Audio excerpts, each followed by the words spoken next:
শুভ দুপুর বন্ধুরা, দেখো বসে পড়েছি খেতে দুপুরে খাবার। আচ্ছা দেখো, আমার ফ্রাইড রাইস করেছে। ফ্রাইড রাইস বলতে কাজু বাদামটা না ছিলই না ঘরে, করার সময় হঠাৎ করে মনে পড়েছে। ঘরোয়া যা আছে কিশমিশ, তারপরে হচ্ছে কি বলে এটাকে, গাজর, এদি নর্মাল একটা ফ্রাইড রাইসের মতো করেছে।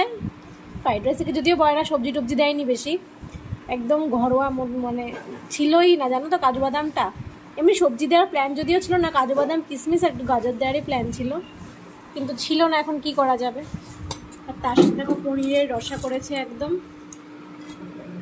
তো চলো ফটাফট খেয়ে নিই, একটুখানি টেস্ট করে দেখি চলো কেমন হয়েছে।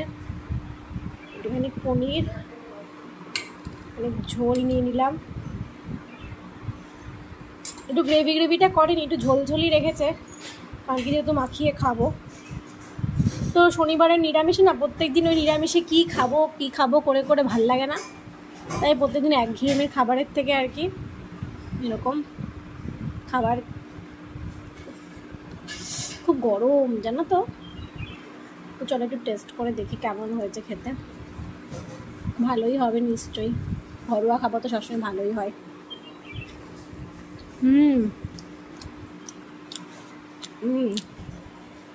দারুণ হয়েছে কিন্তু খেলে। দেখো ভাইয়েরটা বেড়ে রেখেছি, ওর এখন আসারই নাম নেই। তো চলো আমি খেয়ে নিই আগে বসে বসে, ওরা আসুক আস্তে আস্তে। আর মা এখনও গ্যাসের ঘরের কাজ করেই যাচ্ছে, মুছামুছি। তো আমি ফটাফট করে খেয়ে নিই।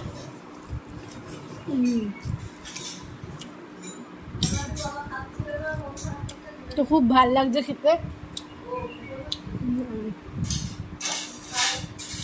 মায়ের হাতে সব রান্নাই ভালো লাগে, তাই না বলুন?